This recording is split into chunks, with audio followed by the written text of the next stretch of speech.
I'm just letting everybody get logged on. You guys were early. Can you guys hear me?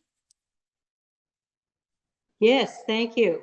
Perfect. I got a new microphone, so I'm just kind of checking out how it works. That's what I'm over here messing with, is to make sure it's rocking and rolling. Hi, Patty. Hi. Everybody surviving the fires okay? My sister's house, where all of her kids grew up on the top of Pacific Palisades, Monument Street, burned down. What's so interesting is you can go on Zillow and still see pictures of the house and how it was like upgraded by, she hasn't lived there for years, but still it's a loss. We have a Widget's Way member, believe it or not, that lost their house in Pacific Palisades, their house in Pasadena, their house in Altadena. That's really bad luck. And they're in their Airbnb in Beverly Hills, What are the odds of that? That is just amazing. right? It's just insane. Insane. Insane. And then I have family in Pasadena, believe it or not. And they didn't lose their house. Their house is the only house still standing on the block. So And they have survivor's guilt. well, not only that, just let her in yesterday to assess the damage. She has skylights.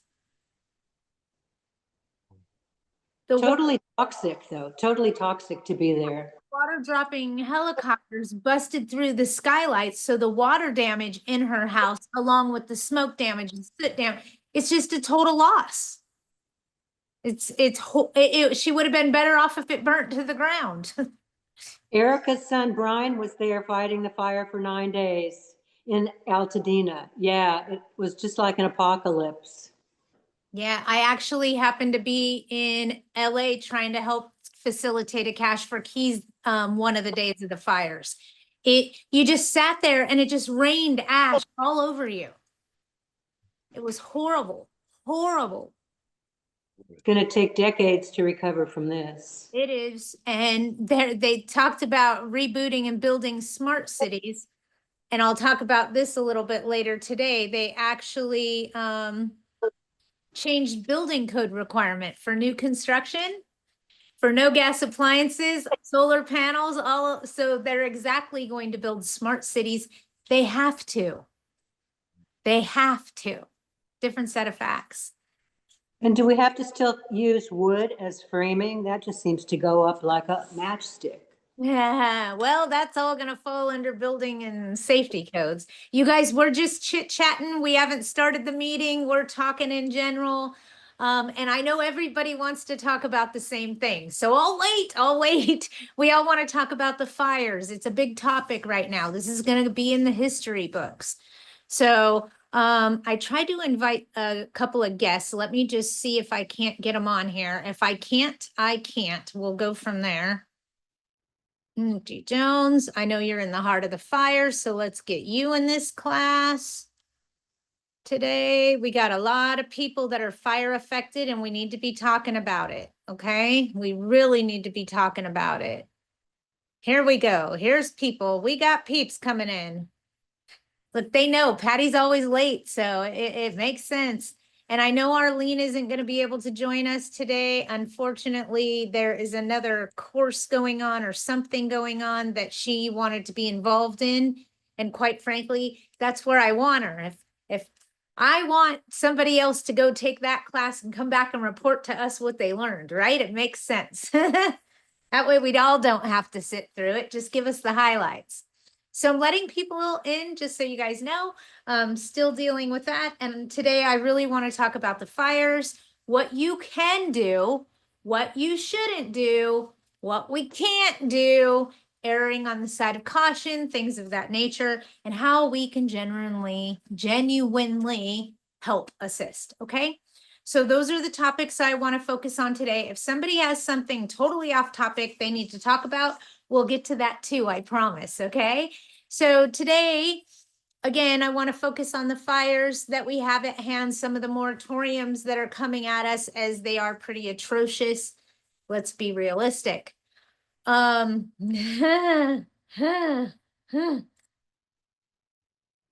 I've heard a lot of moratoriums, okay? The very first one that came out is no rent increases over 10%, and you can't maliciously evict. Oh, here comes Arlene. Ha, here we go. You can't maliciously evict someone and then re-rent that property at a higher rate. Arlene, we're talking about the moratorium that's passed. There's a few of them going on, so let's just talk about them in general, okay? I want to make sure everybody's on the same page, reading the same book. Everybody is talking about don't raise your rents over 10%. Here's why. The reason they don't want you raising your rents over 10% is because of California Penal Code. Penal Code 396, paragraph B clearly states any increase over 10% during a state of emergency is a violation of this law. It has to do with goods and services, rents, and commodities, okay? So like batteries, gasoline, gallons of water, they can't raise the price more than 10%. While we're in a state of emergency, it's a crime. This also applies to rental housing. Here's me talking to you, okay? Can I stop you here 1 second before you go on? Go ahead. Okay, what if I have a building that vacated 3 years ago and I spent tons of money remodeling it, and now the rent was 2,400. Now I want to go to 3,400. So what do you think of that? David, this is exactly what I wanted to explain. So thank you for asking your question. You are spot on with me, sir. Okay? What he is talking about is what you guys are all fearing. Okay? It's not a rent increase, it's a new listing. If it's been vacant for a period of time and you've been fixing it up, and then the state of emergency happened, that's not your fault. You're not doing a rent increase. You're putting on a new listing. It's been off of the market for more than 6 months, yes? You have receipts showing that you've made major renovations, done major repairs or upgrades to the property, yes? Yes, thank you. So this isn't a matter of you raising the rent because you could take advantage of a situation. This is a matter of you remodeling the property and bringing it up to market value, not raising it over market value, correct? Okay, when I start saying all of these things in that manner, this all should be clicking with you guys because you're right. You're not doing a rent increase. This is a new listing. If you had it off the market for at least 6 months, and in that time period, you can show that you've done paint and flooring and all these major renovations and been bleeding money towards this investment property so that you could list it at market value, then you're not doing anything wrong, in my opinion. It's when you raise it above market value that it creates a problem. Paying attention? Okay. So if market value is market value because we don't have vacancy decontrol in the state of California. Not even, right? Everybody hear that? We do not have vacancy decontrol at this time in the state of in Southern California. Let me just make that statement because they could have changed the rules in Northern California last night and I don't know about it. And yes, the law changes that quickly. So not trying to be funny, trying to be realistic. Without vacancy decontrol, we're bringing it up to market value. Where you're going to get in trouble is if you list it for 30% over market value or 10% over market value. That's where you're going to get yourself in trouble.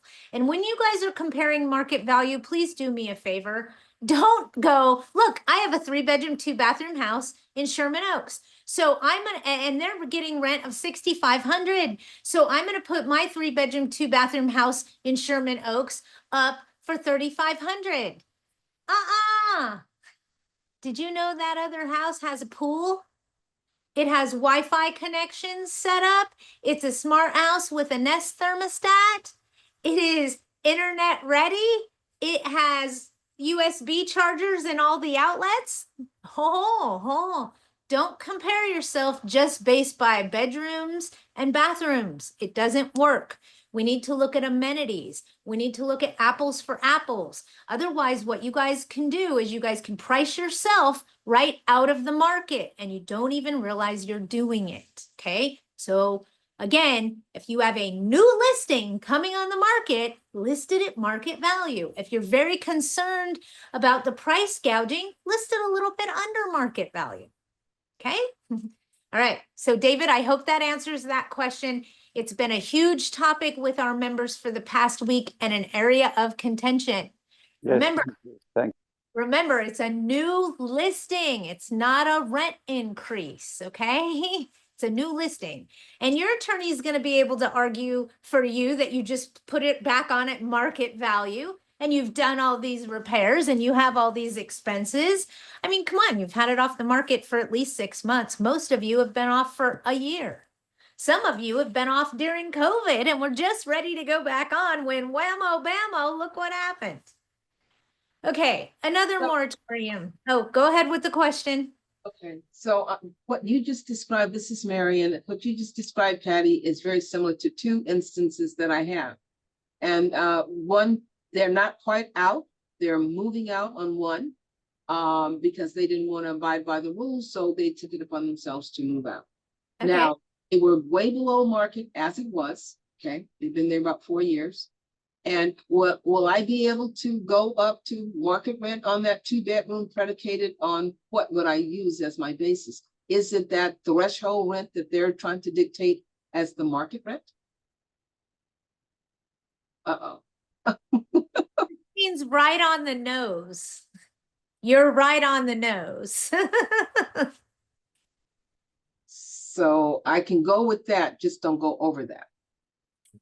Look, I'm going to be real honest with you guys, okay? So pay attention. I may ask questions later. Okay. There is no case law regarding this price gouging during a state of emergency. Want me to say it again? There's no case law. Patty, why is there no case law? This law's been in place for almost 7 years now. Why is there no case law? I can tell you why. Remember those fires we had in Northern California where it wiped out like 6,000? It was over 7,000 homes. You guys remember that? Happened before COVID, remember? Wiped out Northern California up there. No, this debauchery of a fire happened, okay? Wiped out a bunch of housing.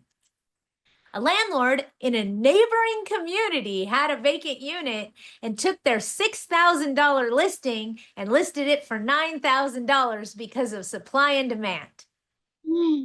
Okay? They are currently being charged with 6 misdemeanor counts of price gouging during a state of emergency. Patty, how come we don't have any results? Because COVID happened. Slowed down the case trial, because that's going to be a very heavily litigated case because there's no case law, right? There's nobody has argued either side of the fence of that yet. Make sense? Yeah. There is no case law. So I want to tell you guys, err on the side of caution. But in all reality, and hear me out, let's play the game. I have a house, it's rented for $800, okay? And I had a tenant in there and they destroyed my unit. It's been off the market since COVID. That's when I got them out. Took me 2 years to get them out in the eviction. It's taken me 3 years to rehab the unit because of supply and demand with COVID. Okay, it's an older home. Took a long time. I'm finally ready to put it back on the market and this disaster happens. Okay, play with me. My rent was $800. It's a 4-bedroom house. This is my opportunity to list it for $3,000. Wait, because of the state of emergency, I have to list it for $810 or $880 because I can't do an increase over 10%? That's ludicrous. I've just spent $150,000 in that 3 years bringing it up to code because a tenant destroyed it. Okay, I'm not telling you guys go break the law, but what I'm telling you is what's right is right. Okay. And there is no, let's pretend that we're not in a state of emergency right now. Okay. Let's just pretend that for 2.2 seconds. Can I bring that vacant house up to market value? Is there any law that says I can't list that house for 4,000 if we weren't in a state of emergency? Anybody?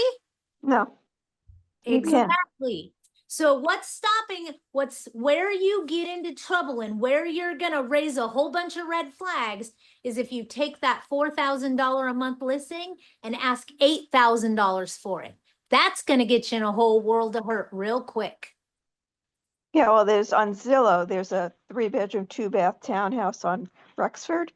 You Yeah, ready for this? They're asking $19,999. New Did- listing. did they, new listing, Mhm, so they mhm. didn't have it listed prior to, so it's not a rent increase. Why are Right. they asking for that? Is it fully furnished? Yes. Oh, see, you guys playing along here? So one of the ways we're trying to get past this maximum security deposit law is they're fully furnishing the properties and then they're charging higher rent for it based on the furnishings. They Patty, we still have to be careful because when you say I don't market agree with value, I don't When you agree say- with that at all, why we're in a state of emergency. I think it's ludicrous and that person's most likely going to find themselves looking in the face of a lawsuit. And let me tell you guys something. So everybody's paying attention, okay? This isn't a violation of a civil code. It's a violation of a penal code. In other words, they're going to call the cops. You're not going to get served a ticket and you go to court, you show up, you get a letter in the mail. No, they're calling the cops. They can arrest you right then. This isn't a place for you to play around. They have a thing that us younger generation use called FAFO. Okay? And I heard somebody laugh. I know somebody chuckled. We don't want to find out. So don't go mess around. Okay? If you have a list, Patty, I'm just curious. Yeah, sorry. go So ahead. I'm just curious. So this, when I happened to look at this, it's listed by a realtor. Mhm. And so does the realtor have liability on that? And what if they don't rent it? Even just advertising it is an issue? If they violated California Penal Code 396, they could be cited, violated, fined, and imprisoned. What will happen? I can't tell you. How Mhm. much liability the agent has in the with their foot in the pond, I couldn't tell you. How Mm. much liability that agent's broker has with their foot in the pond too, I couldn't tell you. Why? There's no case law yet. So Mhm. I'd love to be able to tell you, oh, Arlene, don't worry about it. It's only a $350,000 fine to the agent that listed it. But I can't say that because there's no case law. Make sense?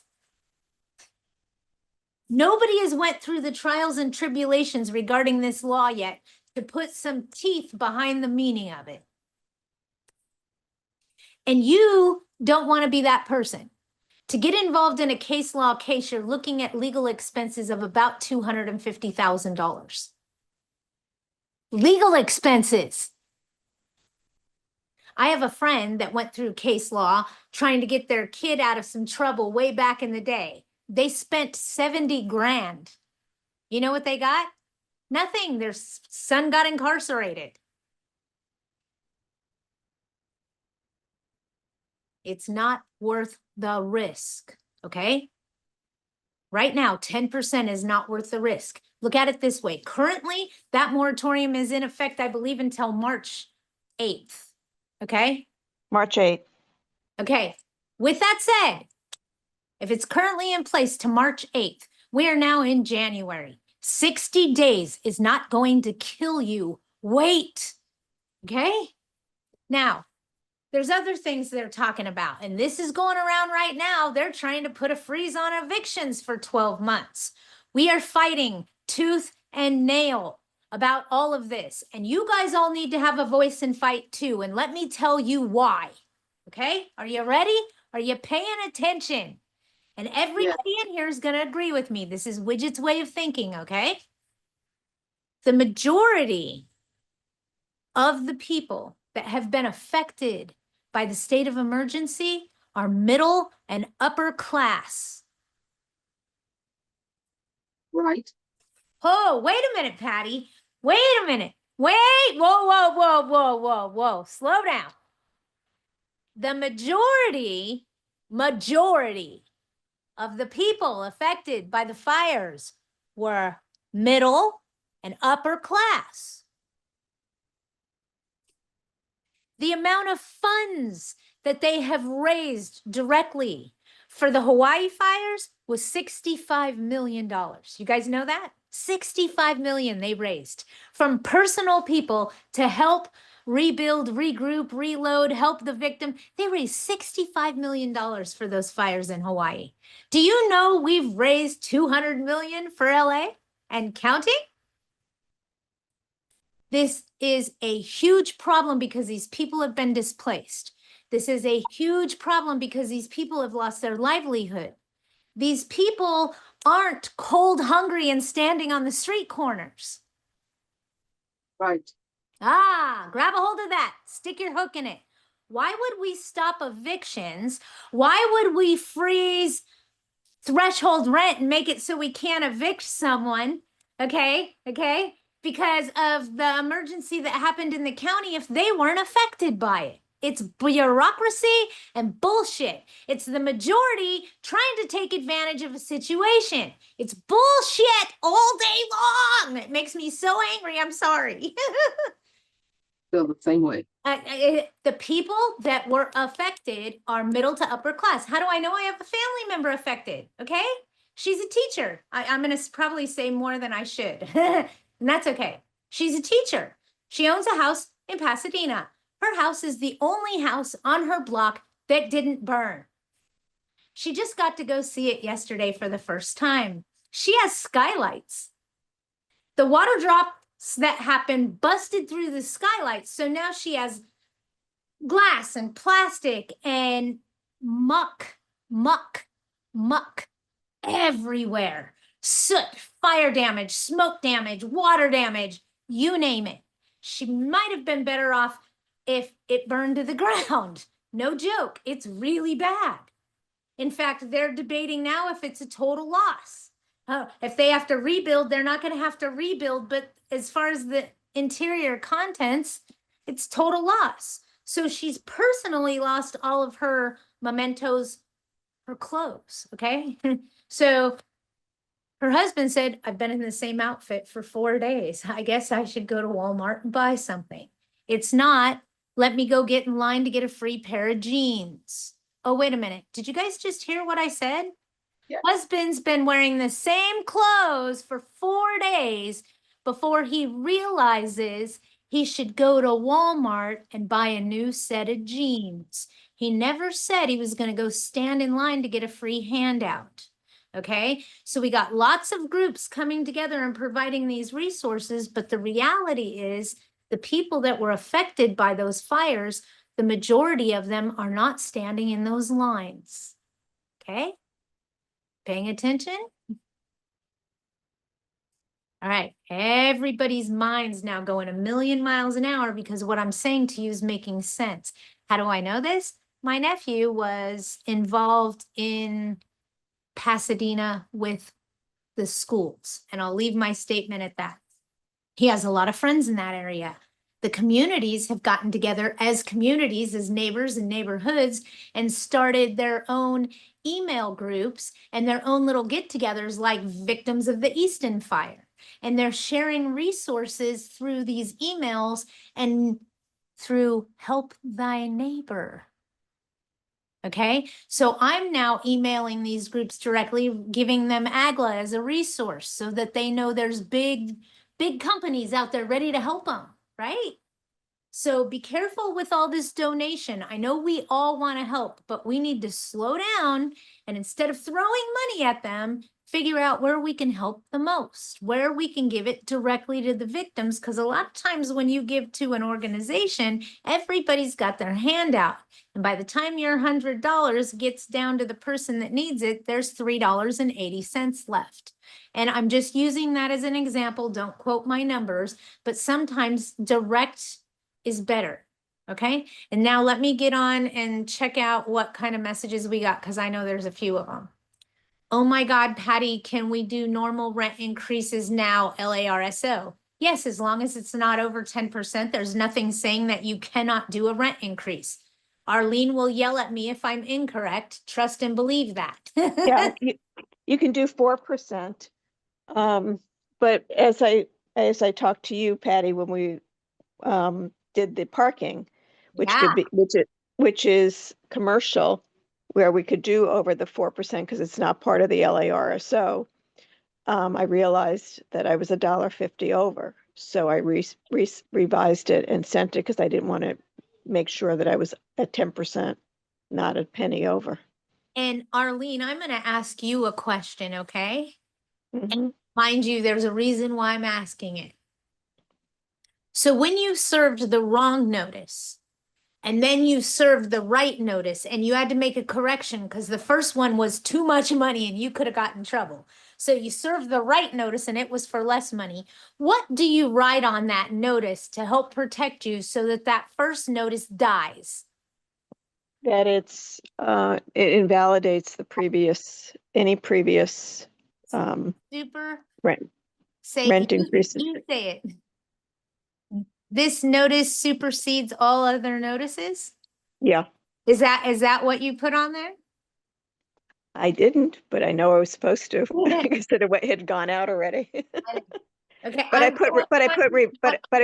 put revised on it, and I told them, Fine. that I had incorrectly calculated it. Honesty sometimes is the exact best policy. Okay, no joke. So, But for everybody else, just so you guys know, if you make a mistake and you have to redo a notice and you want this current one to apply and not the old one, it's this notice is to supersede all previous notices. Okay. And that's me I just giving you the verbiage. have one other thing I just want to share with everybody that I just found out that I think is really important. Yeah. A lot of the insurance companies are denying claims now because people had their properties in their trusts, but when they did their insurance, they put it in their personal names. And so I advise everybody to call and make sure that your insurance is listed, your trust is listed as the owner of your properties. Your insurance should match title. Yeah. Simply said, your insurance should match title. If it doesn't, you have a problem.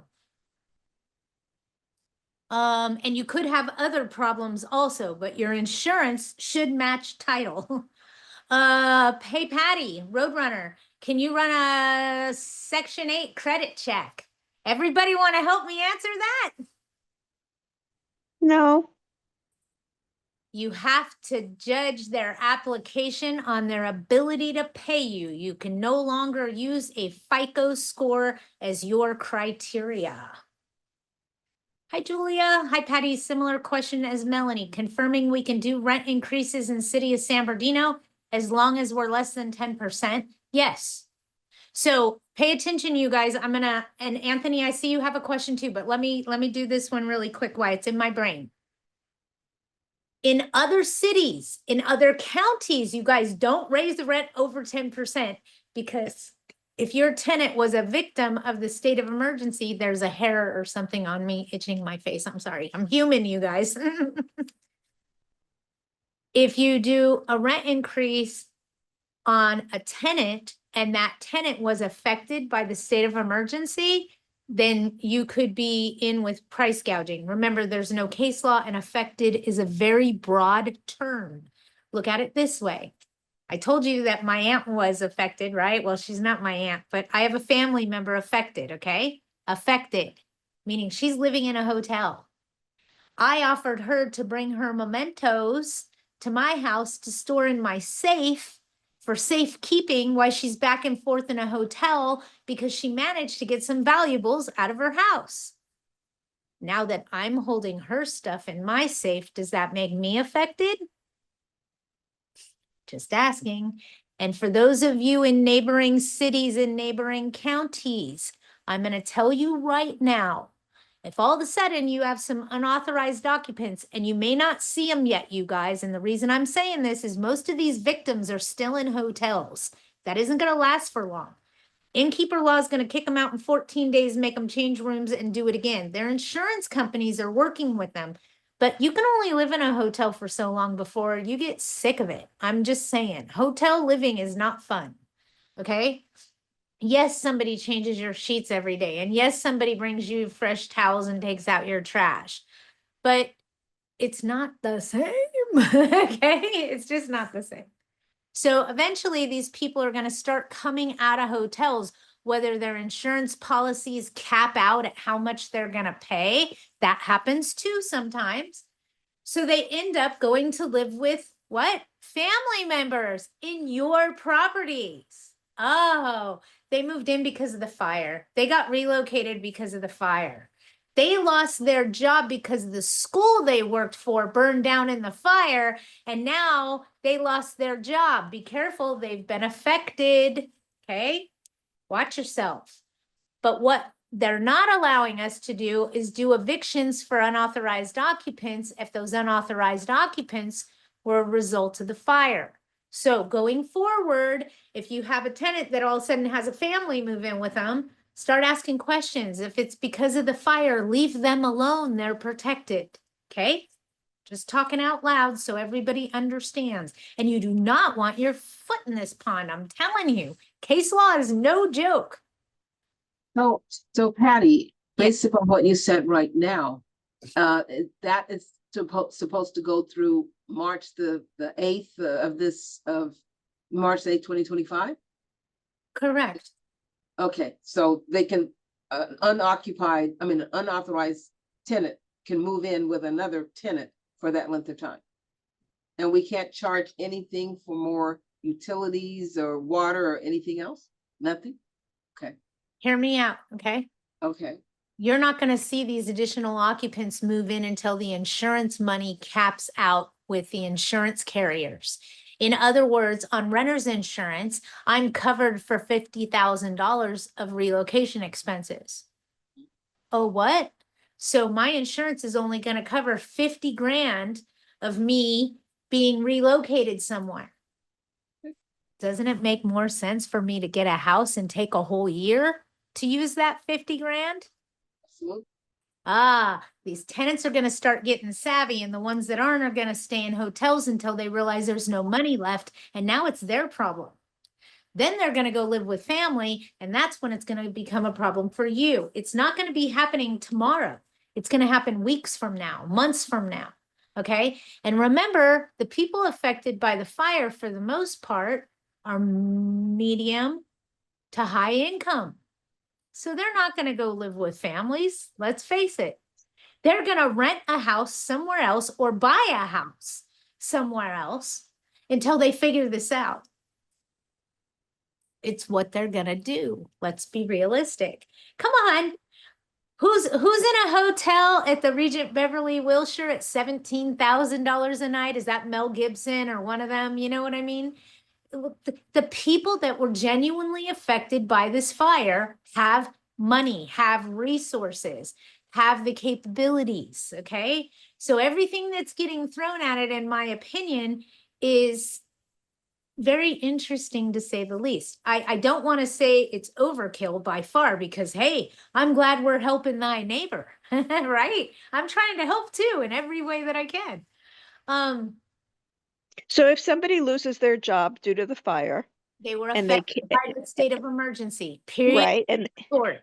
and they can't pay their rent, or they can only pay partial rent, should you not take partial rent? And Take should the you, partial and you rent. you Take the do? partial rent. Yep, because you better get something than nothing. Okay, and then after March 8th, if they don't change the eviction start thing, then you can start again. eviction? I wouldn't necessarily. I would reach out to some of the programs that are helping the victims of the fire, seeing if they would help with the rent. Ooh, Mhm. see how that worked? Mhm. Ooh. Okay, don't be quick to evict right now if they were affected by the state of emergency. Mhm. Thanks. No problem. And you guys, come on, we're picking our brains, we're talking out loud. I had something else I wanted to talk to you guys about, but I just wanted you to understand how it worked and I lost it. So if somebody starts talking to me, it'll come back, I promise. Let me look and see if we have questions I can answer in print here. Oh, my phone is, oh, now it likes me. Hey, Patty, I have a question. Okay, Anthony. I have a triplex I manage. One of my units, let's say unit A, garage was miswired to a neighboring unit and they'd been paying for some of unit B's garage electrical. Is there any way we owe reimbursement to the tenant for utility costs? She's saying her utilities have been $500 a month, but B does not have an electric car. Asked to see a copy of the utility bills. Shows you usage, keeps it for 12 months, then it's not talk. Show me. I got a rule in our business, okay? Hey, no problem, you guys. That's why I'm here, is to help you pinpoint things. I got this rule in our business. If you didn't hear it with your own ears, see it with your own eyes, smell it with your own nose, don't go talk about it with your big mouth. Got it?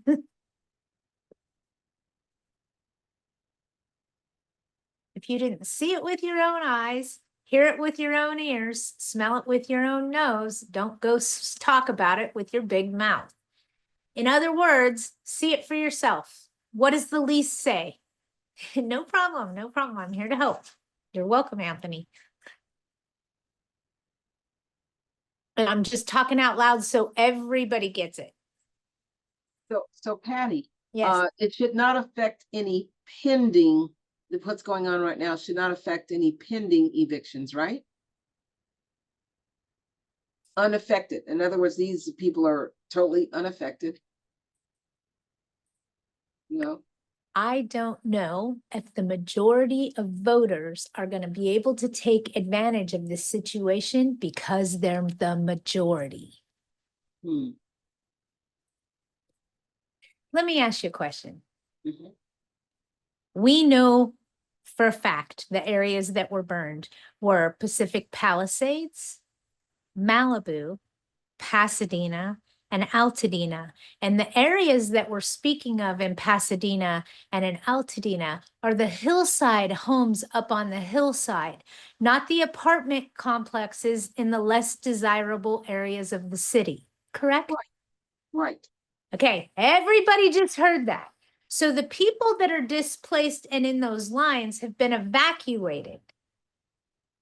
Okay, eventually they're going to be allowed to go back. They may have smoke damage, they may have water damage, they may have problems like that.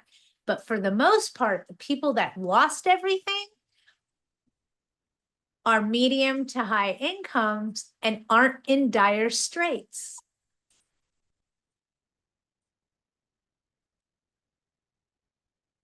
And I don't mean to say it that way, but come on, let's be realistic. If this were to happen, and I'm just going to say something, 20 miles south, okay? And everybody's eyes just got this freaking big. Because where's Patty talking about? City of Los Angeles, downtown LA. What if that amount of fire took out that amount of space in the middle of downtown LA?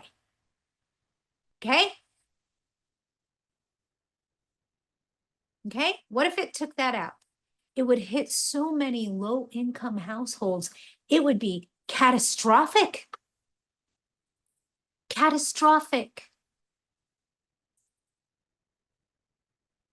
Catastrophic if it hit LA. Why? Because those are low-income households. Those are people that robbed from Peter to pay Paul to pay Jim, Johnny, and Jack. And I didn't mean that way. It sounds like they're alcoholics. These are people that rob from Peter to pay Paul just to get by. They live paycheck to paycheck. They don't have savings, and they usually have a program of, hey, the rent's going to be this much. I need to put this much of this check, this much of this check. And if they have a hiccup, it causes a whole catastrophe financially for them. If it hit those types of neighborhoods, we would be having a much different crisis right now. But it didn't.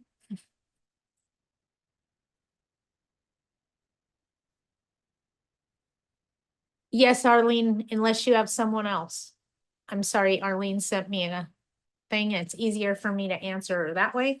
For those of us that have damage in the fire areas, you got to understand, I was there on the 4th, I believe.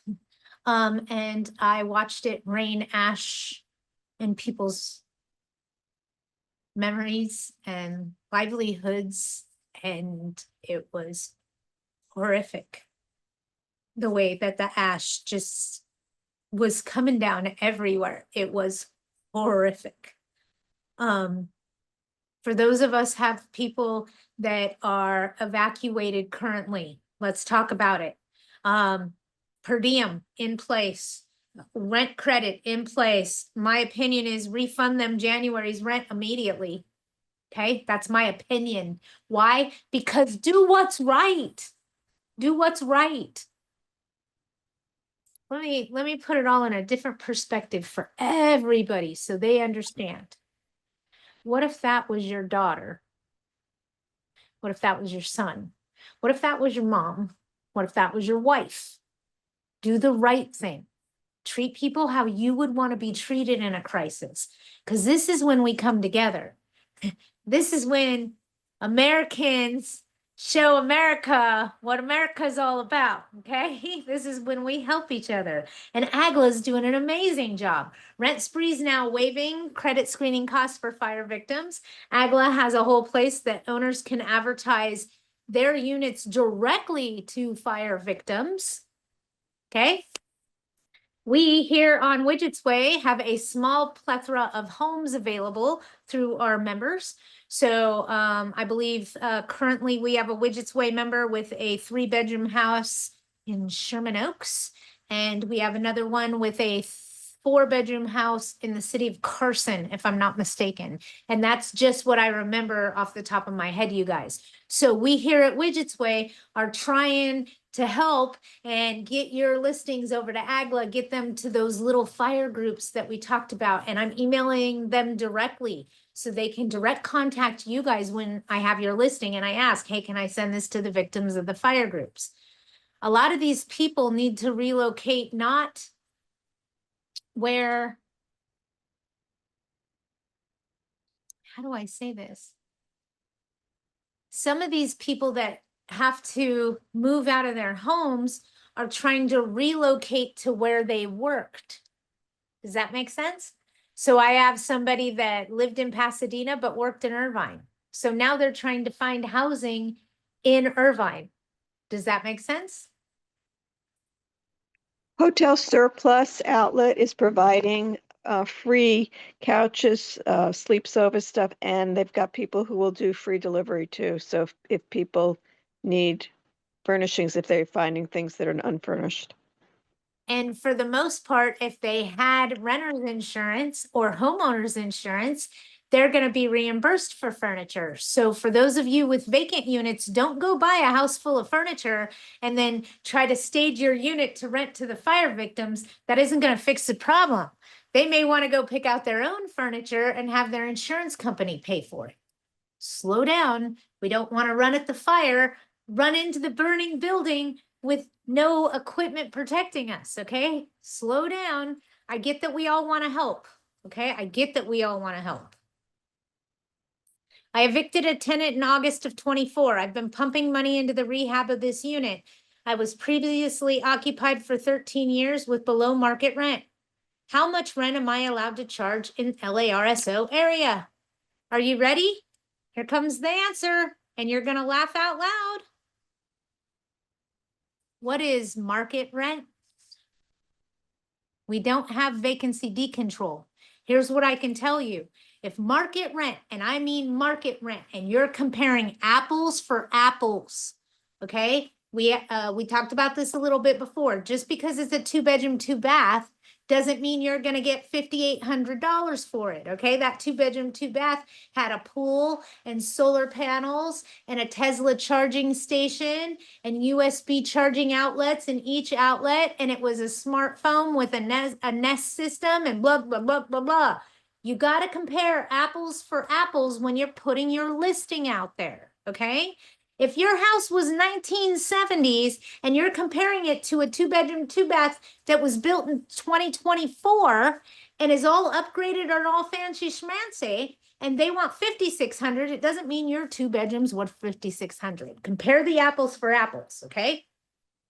So if your apples for apples comes out, and I'm just throwing out a number, at $3,000, and other people are renting houses just like yours for $3,000, I'm going to tell you to list it for $3,000. Actually, I'm going to tell you to list it for $2,995 because it's better marketing.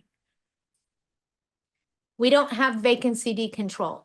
This is not a rent increase. You didn't evict someone to get them out so you could charge higher rent to a victim of the state of emergency. The state of emergency happened in the middle of your plan. This isn't a rent increase, it's a new listing.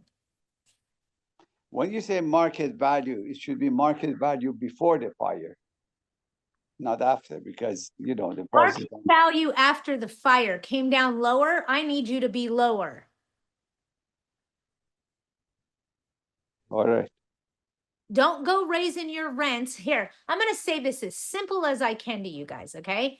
If you have a house anywhere in California, do not do a rent increase over 10% because we don't look good in orange. I don't, you don't, none of us do, okay? We just don't look good in orange. Don't do anything over 10%. When you're relisting something that has been off the market, this is a new listing.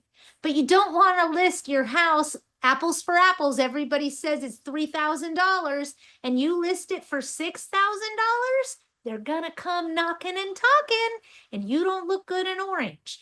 This isn't your opportunity to take advantage of a situation. This is your opportunity to do good for your fellow neighbor. Like that. Like that. I get it. We all want to fill up our buckets while the grunion are running. But right now it's our fellow man that's running and we need to help them.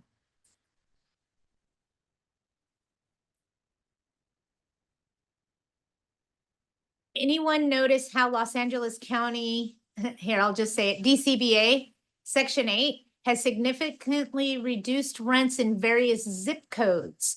Example, payment standard for LA County 3-bedroom is $2,646 versus the $3,528 for LA City, the 3-bedroom in the same zip code.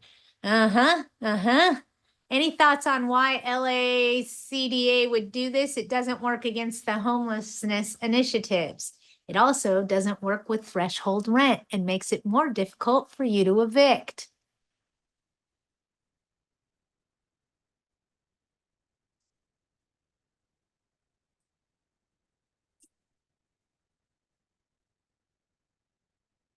I call it B&B, B&B, baby. That's what that is, B&B, bureaucracy and bullshit, B&B.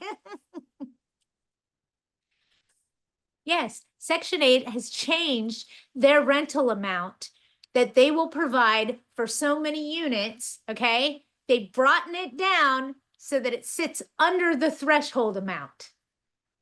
Go figure. Built by design.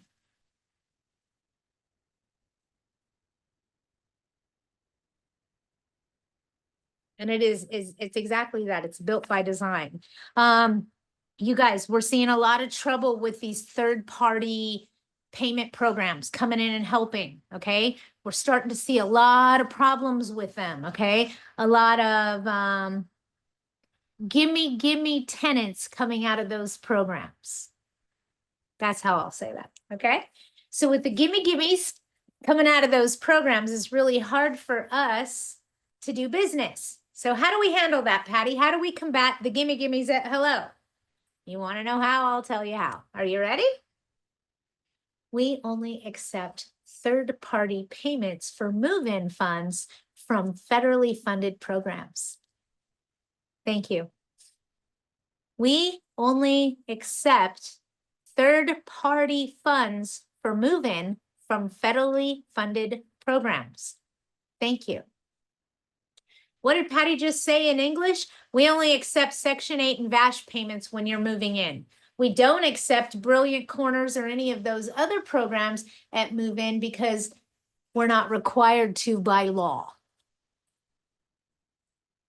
Once they're in possession of the property, you must accept third-party payments from anybody that is trying to make a payment for a tenant that has no tenancy rights in the property. In other words, they'll sign saying, I'm just paying the rent. I'm not creating a tenancy.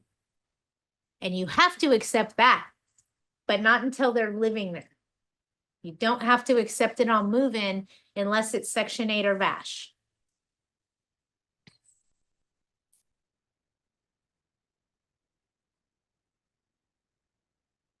I know the owner won't go that low. I get it. But look at it this way, G. Jones. If the owner won't lower their rent and Section 8 says, I'm sorry, we won't rent it for anything if you don't lower it, then just keep advertising it to the general public at that price. Got it? Have you had tenants take you up on the first right of refusal and want to purchase a rental property? Yes. If so, did you do seller financing? Because it's unlikely they can pay all cash and also unlikely that they'll qualify for traditional financing. No, actually what I did was exactly, well, I've done it a few times. And for the most part, either they qualify or they don't. Once they don't qualify for traditional funding, I can list the property on the market and continue to find a full buyer.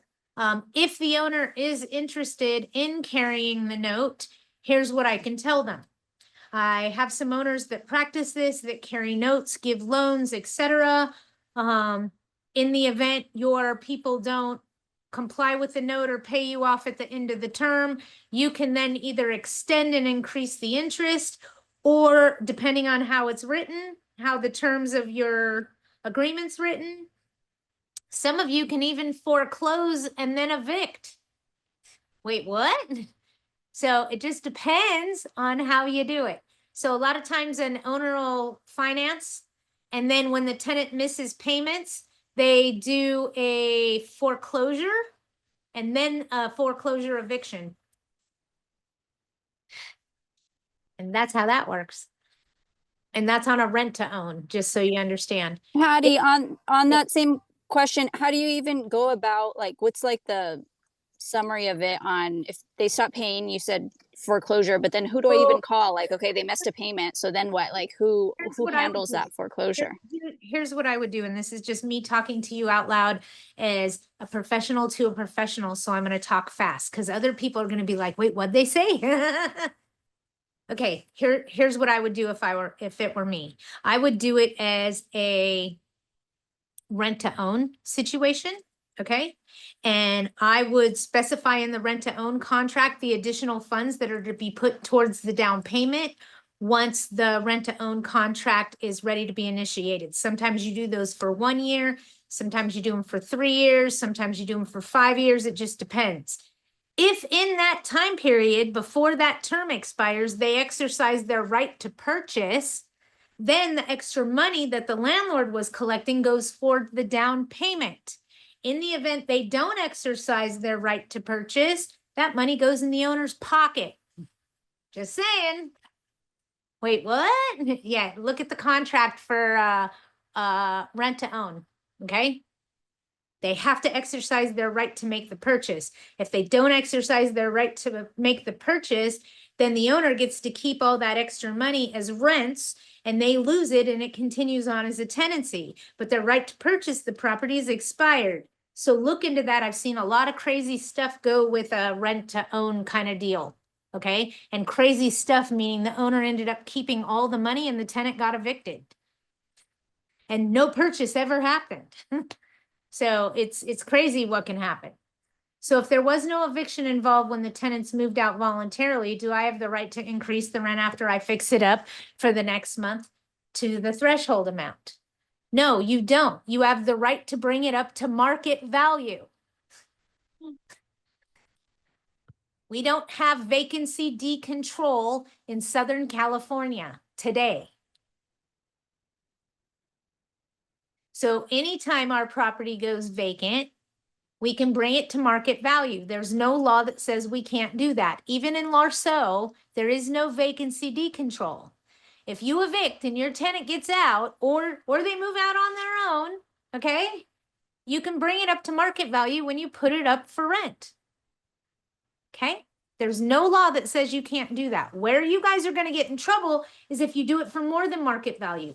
And I'm going to tell you this right now, with what's happening out there right now in today's market, you need to be just under market value. Attract that attention. You want it. Okay? Be $15 under market value. Makes a huge difference to a tenant that's searching. Okay? 15 bucks messes up the algorithm, okay, of what they see. And when they see it as $15 cheaper, it puts you right up at the top for the same apple for apple. And it's 14 bucks that makes the difference. That's why I tell you $15.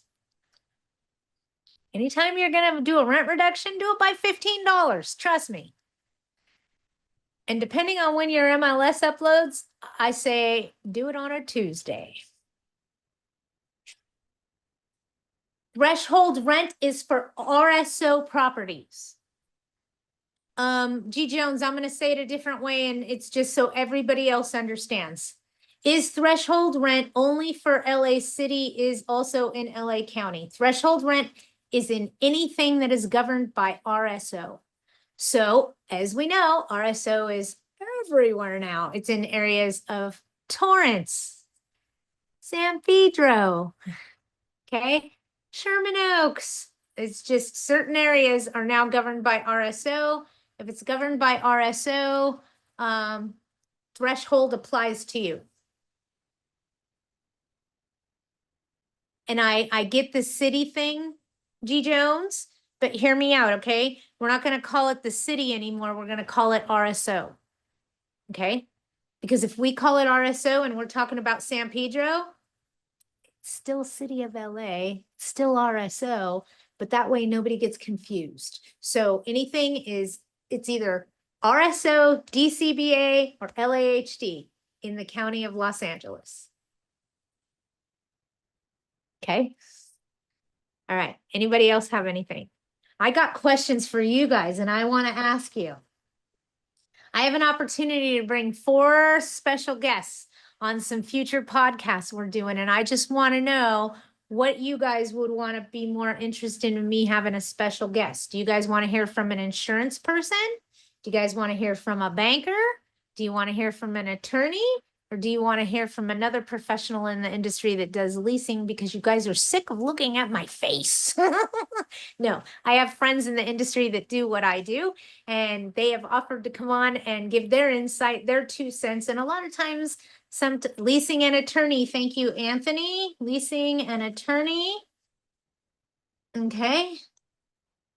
Insurance, G. Jones. Okay, I have good topics, right? Insurance, banker. The banker is a good one. Leasing and attorney, leasing and attorney. Okay, guys. I'm All trying of the above, all of the above. all of the above. The reason that I really like the banker, and you guys might go, wait, what'd you say? Is I got a bank now that will give you guys an account, okay? 'Cause you pay for your checking account, right? But then they will open up another bank account for everything you own, each rental property, so that you can shut off each account by just sending an email. That way in an eviction, you're not dealing with a problem. And guess what? He's not charging Widget's Way members for all of their sub accounts. There's no monthly fee. Okay? I listen to you guys. I try to pay attention. I really do. And give you guys what you need. Okay, a tenant just texted me, I'm taking care of a cat for a few days for my friend displaced by the fires in Altadena. It may become long-term. Is it possible to discuss with you sometime? Yes. If you're a tenant, go tell your landlord immediately that you have taken in a pet due to the state of emergency. Be very transparent with your landlord. And the reason I say that to you, and hear me out, wouldn't you want your tenant to tell you? You would. You would absolutely want your tenant to tell you. So that's part of the problem in this industry is if we want them to do, we have to do, right? So do unto others as you want done to you. I would immediately contact my landlord and tell them. Look at it this way. Your landlord is ecstatic. Their house didn't burn down. Just saying. Just saying. I know a lot of us were squeezing our cheeks. Whew.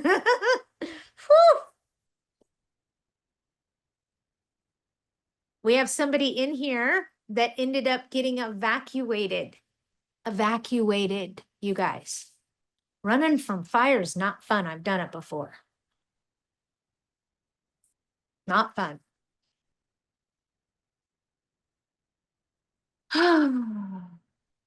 We're not increasing rents. We're not going to freak out about threshold and evictions. You guys hear what's happening because the people that are asking for all these protections, were they affected by the fire?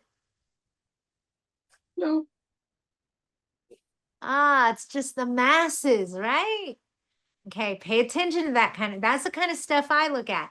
And then there's something else I look at that I want you guys to hear and pay attention to, okay? And I can't name enough celebrities that lost their home in the fire, so forgive me. I'm just going to use a list. And if they didn't lose a fire, my bad, okay? Don't shoot the messenger. It's just an analogy. When we watch the news or we go down to these events, because AGLA is now showing up at some of these organized fundraisers and things with the property management companies to help them find housing. Okay, no joke. But when you look on the TV, and they have tents and they have all these boxes and boxes of brand new Levi's in various sizes and Nikes. And then if you go over here, they have all kinds of food and water and canned goods. And do you see Mel Gibson standing in that line? Do you see Oprah Winfrey standing in that line? Do you see the teachers and the first responders and the attorneys that lost their homes standing in that line?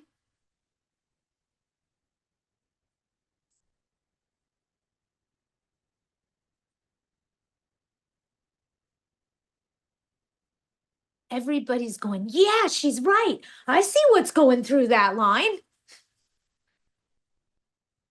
Pay attention, you guys. Pay attention. And remember one thing. They raised over $200 million to help the victims. That's insane.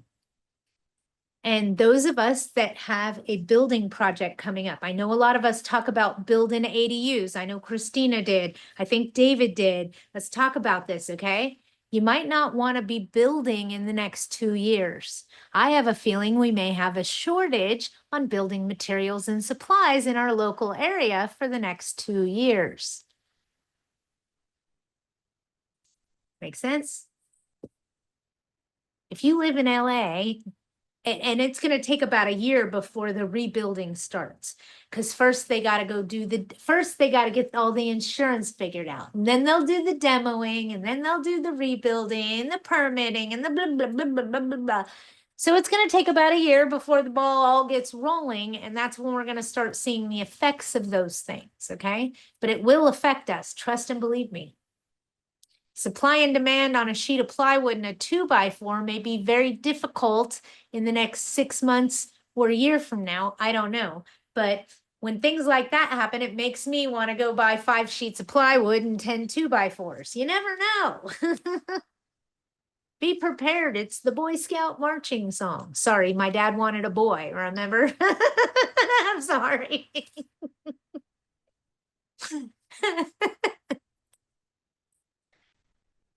What can I say?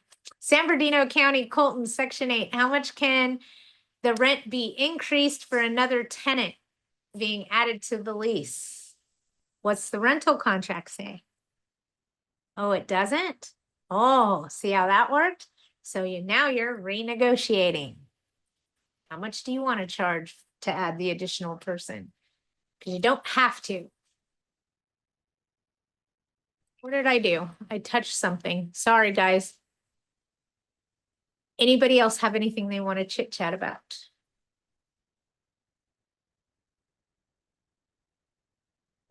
So we want an attorney in leasing. Okay. This is good. Don't know if you guys follow me on Instagram. If you don't follow Widget's Way on Instagram, I highly suggest that you go do that. We are now doing Widget's Reels. And actually, it's called Real Talk with Widget. And we have Instagram Reels. I just did 5 new videos yesterday. So if you guys are on Instagram, you'll start seeing those come about. Please follow us, join us, comment. I'm going to be doing a lot of little short blurbs of, hey, it's nice to know on Instagram. And then we're going to start on you guys will start seeing education training seminars on the website here very, very shortly. I would guess that they'll be up within 30 days. No joke. I've been working. You guys would be proud of me. I've been working. But it looks like I'm going to start a podcast and have guest speakers. You guys seem to have some interest in that. I think it would be neat to have an attorney on here, an insurance person, a restoration company. Speaking of restoration companies, if you have or you are within the smoke zone of the fire, you could need to file a claim for smoke damage in your property. PRC Restoration Company is more than capable of doing that for you guys. If you need help, let me know. I'd be more than happy to send you over to Yomara and get that ball rolling. We also have Surf Pro that can help assist us. I'm not biased to one company or the other. Just talk to me first. Usually I've talked to the companies, I've talked to their employees. We basically train them, don't talk to the tenant. So that's a very, very important thing to have when you're dealing with something involving restoration. Okay. So, and it's very important that you have a company that knows what they're doing. All right, you guys. Patty, sorry, question for you. Your leasing person that you will be interviewing, can you also get maybe a leasing person that does single family rentals? Because I know there can be, although maybe the majority is similar, I know it can be a little bit different when doing houses versus an apartment complex. Yes, you want to know what the difference is? Yes. An apartment complex has much more addenda, believe it or not. And for me, you want to know what the big difference is? Yes, please. There isn't one. Oh, well, like take for instance, when you're on site, obviously it's easy to show because you're there, almost every day and you're there, you could show the units. But for someone like me now who's transitioned from, corporate to just single family, going and showing one person, isn't not the most practical thing. So maybe showing a bunch at the same time. I don't know. I just don't like little tips and tricks like that where it's just like, okay, do I want to set up appointments or should I just have everyone come in all at once? Things like that. I completely and totally agree with you. Having everybody come in an appointment is a much better business practice. Anthony, what you got? Unmute yourself because I have the solution for that. But what do you got, Anthony? What do you do? Oh, you're driving. Okay. What I do is I say, oh, we're showing that property on Friday at 4 o'clock. We're having an open house then. Feel free to show up at that time. And then everybody that shows up gets an application rather than you going back and forth. Anthony says I do that too, Patty. It works much better when you have a house that has high traffic, if you will, or is a hot ticket right now, because you don't want to be running back and forth across town and go there at 2 o'clock and go back at 4 o'clock and tell them that you're going to meet them at 3. And that tenant that wants to meet you privately away from everybody else, red flag. They want to coerce you privately. That's what you should hear, okay? I agree. I agree with that, Patty, too. The only thing is that when I've had it where it's like, oh, everybody come at this time and they know that you're not going specifically for them, I feel like I've had it where nobody shows up and it's literally just me. And I'm like, dang, I came all the way to San Bernardino for nothing. No one has, showed up because they know they'll get it next time. Sometimes you just gotta figure out what works for your area. Sometimes what works in one area doesn't work in another. And sometimes you just gotta talk through it with me so that I can help you to figure out exactly what's going on. Anthony says, text me, I have the same issue. So yeah, unfortunately, there's not a whole lot you can do about nobody showing up, but at least you're not running out there 9 times and not one person showed up. Make sense? Sometimes they tell me, oh yeah, I need to see it. I fell in love with it. I can meet you there at 2, and you drive all the way out there at 2 o'clock and nobody's there. So then you call at 4 and there's another one at 4 and you're doing the same thing. That's why I started just setting a time and telling everybody to go at that time. Sometimes it makes it a little bit easier. Not always, not always. Thank you, Patty. No problem, no problem. I will text you, Anthony, or call me when we're done here. I do have a meeting with one of our other Widgets Way members later this afternoon, probably in the next 20 minutes. She just texted me, I'm on my way to your house. There you go. What else do we got, you guys? What do we need to talk about? Nothing? Okay.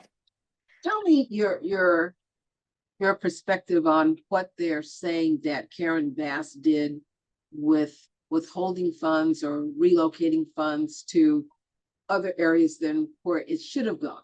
What is your take on that?